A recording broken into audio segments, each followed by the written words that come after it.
Hi guys, welcome to a new series that will be running concurrently with what we are doing at the moment. That is the admission series. Now this particular series is just about success stories of international students, people who have made it to this country.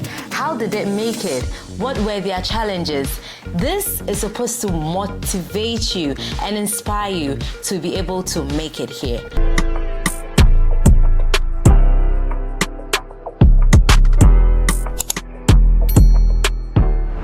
Hi, Carine, just tell us, how did it all start? From Nigeria, Oju Elegba, or all the way to the United States? Tell us about it. How did it all start?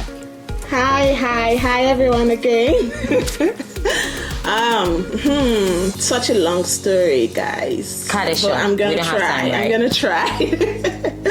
So, it all started after I was, done with my undergraduate degree, which I had in economics, and I would say right from that moment I knew I wanted to get an advanced degree abroad.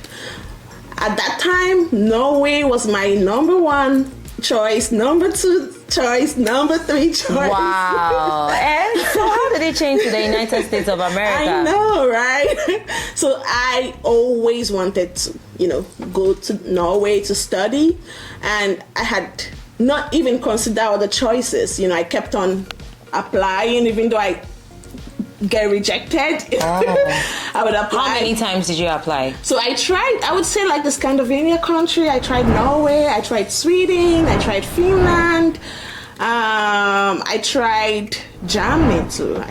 So 4. So you see why I said she's strong. I keep telling you guys think I'm lying. Me, if I try one and then I'll just forget about it. So and even a lot more countries that you don't want to hear. Are you serious? I'm gonna keep it this way. So can we say it's up to 10? Is it up to 10? More than. She tried 10 different Scandinavian countries. Wow. And I would say, the main reason why number one reason why it never worked out was because I was also trying to find a fully funded scholarship. Okay. So obviously, if you were going to be I was trying to get a fully funded scholarship, but also trying to get, if not a fully funded, but at least a good substantial percentage of scholarship from the school, which I never got. So the admission came in, but it was like, I have to pay the whole money, which you all know is huge. So that's the difference that I keep telling you, that there's a lot of funding in the United States of America. There is a lot. And I would say, just like you guys all have this opportunity right now where you're keeping tabs with the videos, and I would say you're doing a great job with the content you're producing, because if at this time I was going through this whole process of trying to go to study in Europe, I would have possibly maybe be in the US long enough ago. If you had these kind of videos. And exactly. Then that's what also informed my decision. Like, I wish I had these kind of videos to inform my decisions. Exactly. Yeah. So I would say what caught my attention in the US, coming to study in the US, was a friend who was also a student in the US, and he's like, why do you keep applying to this countries? Why not, try the US. Try the US, try Canada. Why are you so invested in trying to go to Europe to study? And I think at that moment I started having a change of mind and, started looking at schools in the US, and I'm like, wow, they offer, there's a lot of benefits. I could see there are a lot of, scholarship. You could also be on a full ride scholarship, which my friend was at that moment. Oh, great. So he was on a full ride scholarship, and, and they don't make the requirement. The requirements are there, but it's something a lot of people would meet.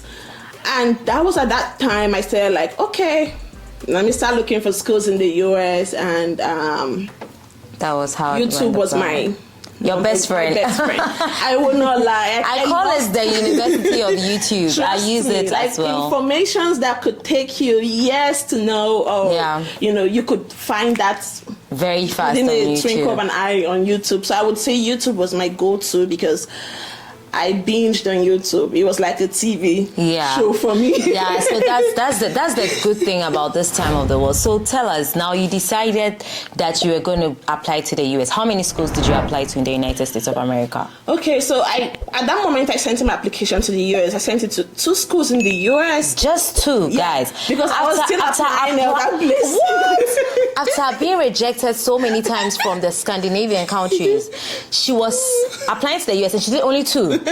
So she was not even thinking about it. Okay, and then did you get admission to all the schools? So the thing was that when I got to know about, my friend, I had a conversation with my friend who was a student in the US, and he's like, why not consider sending an application to schools in the US?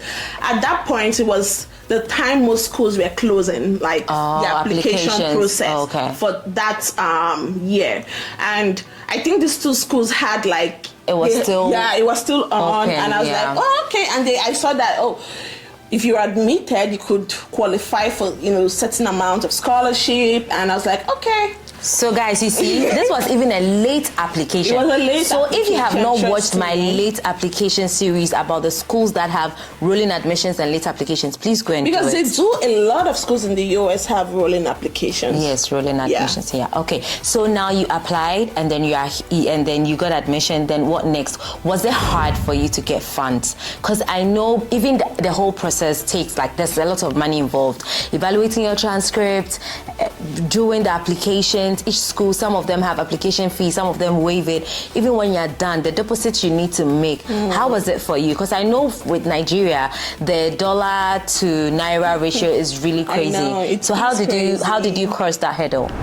So I would say, so when I started looking at schools in the US, every school has unique requirements. Not all schools are the same, in terms of requirements, and also in terms of countries. They might consider, most schools consider Nigeria as an English-speaking country, so you wouldn't have to provide IELTS and all of that.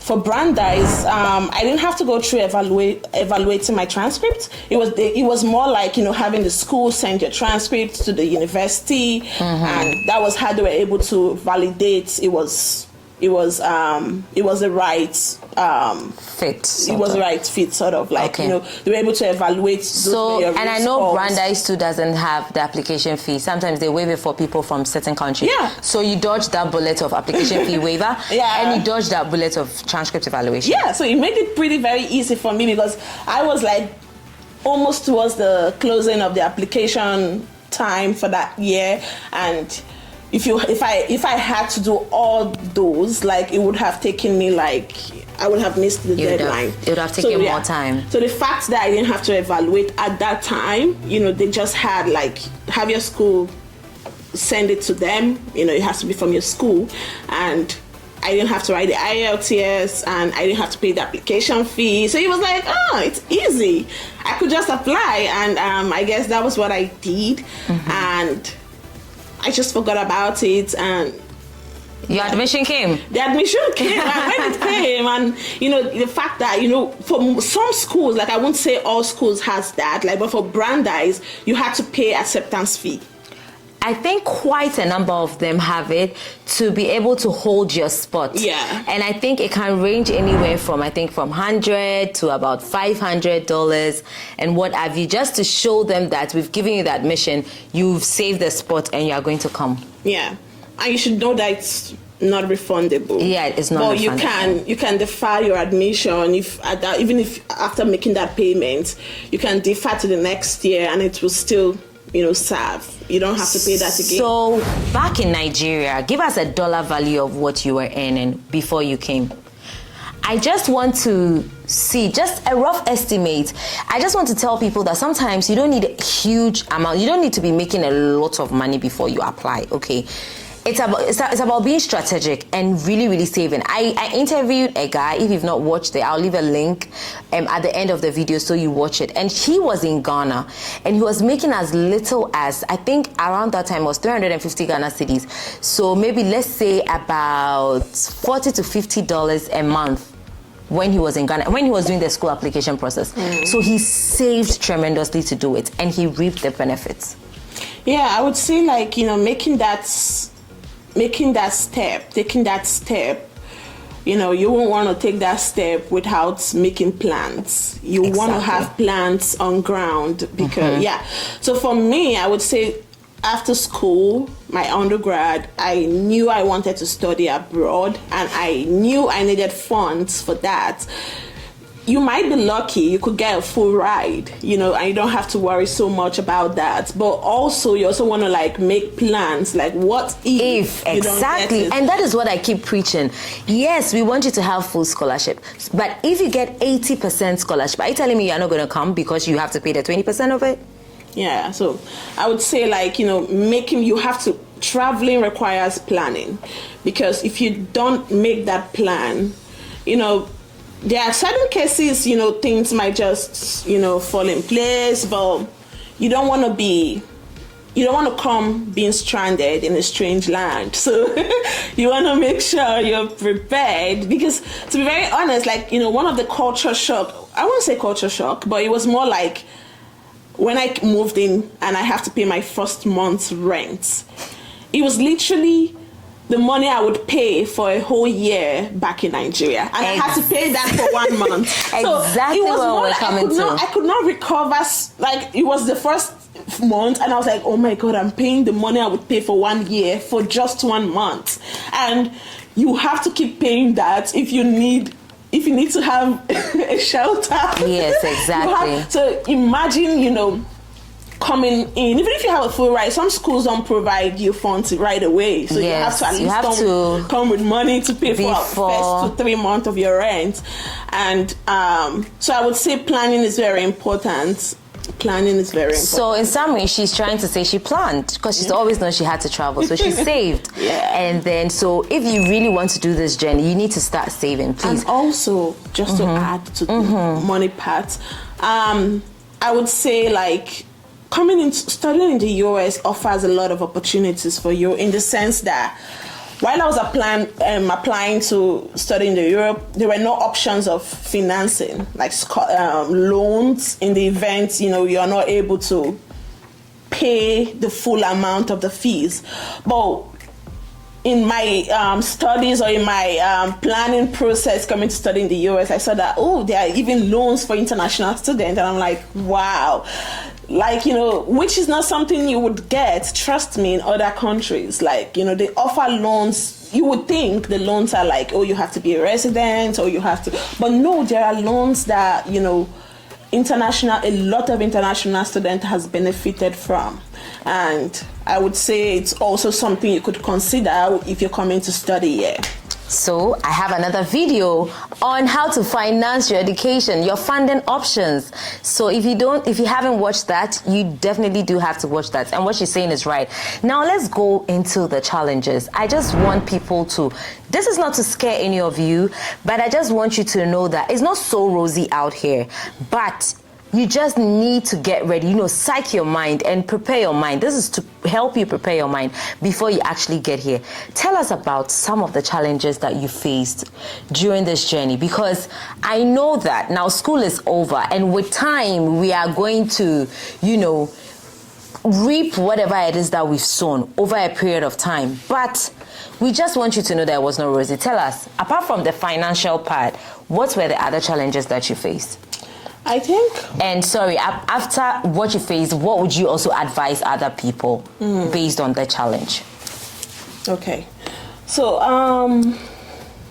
for the challenge, I think it's pretty similar to what a lot of international students would tell you they face. Which is? Which is like, having to combine, as international students, you have 20 hours to work on campus. And also, you also have, like for our program, it was pretty accelerated and it was intense with a lot of things we have to, do in the semester.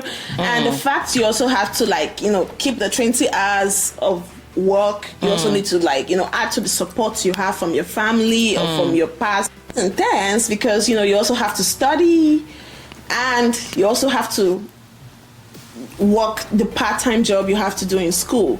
So I would say, depending on your program, there are people that could have For us, it was just 1 year, and it was 1 year to do a lot of things. It was 9 months. Yeah, it was 9 months. And within the 9 months, you also need to start thinking of, your job for OPT after school. That's a whole session we'll talk about later. Because, to be very honest, it added to the stress during the final semester, because you're in school for your final semester with a lot to do, a lot of projects to present and work on, and you're also thinking of, I need to get a job because after 3 months I'm kicked out. We have limitations. So I would say in this country everything is about time. Like it's fast paced. That's what I call it. I call America a fast paced country. Yeah. If you are weak and you don't put yourself in a good position and you come here, you're gonna be really super, super hot. Yeah, you really need to make plans, like even long before we graduate, they will start applying for jobs like 3-4 months. Yeah. That should be a different story, because that's going to be a different story. It is a very... So if you're enjoying this interview, just put any questions you have for her or for me or for us there. And if you're enjoying it, please subscribe and like the video so YouTube shows it to other people as well. And if you're getting a lot of, value from the video as well. Now, we've spoken about the challenges, the finances. We've also spoken about the time and all that. All right, so in addition to all the challenges that she mentioned, there are other challenges that we also face, and then I have been through it, but today is her light, so I just want her to tell us about that one particular day that you really broke down and you were like, no, I can't do it. Guess what, guys? New country, new friends, new people, no family, nothing, just you. It can be really overwhelming, trust me. And I remember I came in during the winter, and that was like my first winter. So it was pretty... And in Boston. it was so intense that there were days that I would be in my room literally crying, because the weather is there. The weather was so very harsh when I came in, like very cold. And, you also have school things to do. You have work on campus to do. So it was overwhelming. And no support. Because of the time difference, you can't really keep contact with people back home at when you want to, because you're calling them at certain time and it's late at night. So it was more like so I think it's one of the struggle a lot of international students face. Yeah, it's a lot, because back home we have this very social. It's highly social. It's very different here, where the first friends you're gonna make are people from your school, like your classmates. Those are the first friends you're likely gonna make. And if you're the type, I would advise that you're social, which is the reverse for me. I am not. I am. So for Rich Love, at least you were able to make friends even way beyond the class, and it helps. You want to build community, and I would say those were like the time I thinking through everything, asking myself, did I make the right decision? But I would say it's just a phase in life. It's just one of those phases that you have to go through. And in a new country with not knowing anyone, nobody, practically, so you're like all by yourself, and you have this, you have things you have to meet up, you have assignments you have to meet up, and you have expectations. So it can be so much that you are even harsh on yourself. You're asking yourself, are you meeting up certain expectations? So I would say, just take it step at a time. For me, I think it wasn't the case, because I was like, oh my God, I was worried about a lot of things, at the same time when I shouldn't be.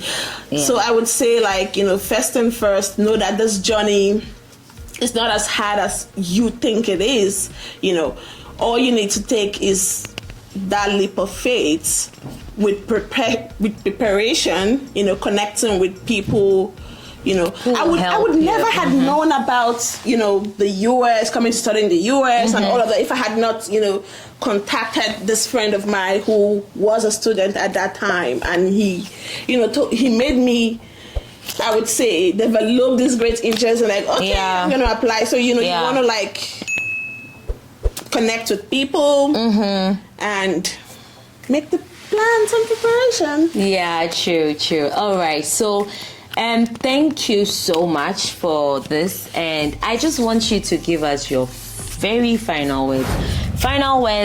Final advice. What should my subscribers who want to come and study abroad do? Just tell us. Final words. The floor is yours. Number one, two, three things you have to do is keep watching the videos.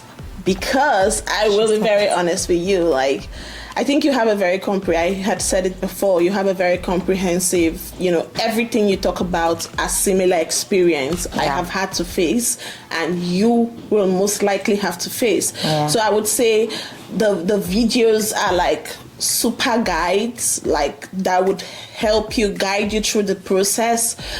And, I would say, do not limit yourself to applying to 2 schools like I did. No, don't do that. If you're looking to get a fully funded scholarship, you have what it takes to have that, do not limit yourself. The US has a lot of universities. So do not limit yourself to 1, 2 schools. And you might be lucky, you might find schools that you don't have to pay application fees. Or you might even find schools you could email telling them you want them to waive the application fees for you, and they will.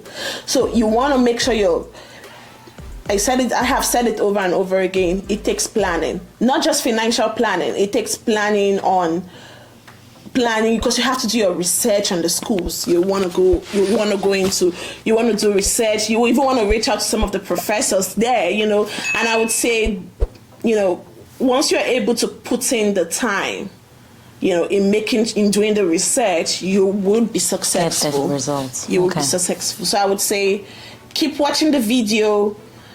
You want to do this thing. You want to create time for it too.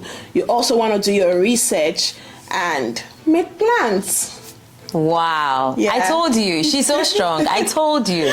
No, Where do you get your strength from? I am not. Where do you get your strength from? Just give us your secrets. Where do you get it from?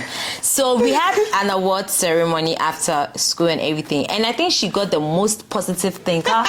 Yes. Yeah. Like she's the most positive person in worst situations. Like when you're coding and the code is not coding, she's the one who make it look like, oh, it's going to be fine. It's nothing. It's going to be fine. So thank you so much for coming here to tell my subscribers and I about this. We are so grateful. Thank you. And we really wish you the very best in the rest of your journey. And we hope we'll catch you soon, and then you'll be really up there. We'll come and tour your house. See you guys yet. Yes, we are waiting for you. Please come. I want to see you guys. Yeah, that would be.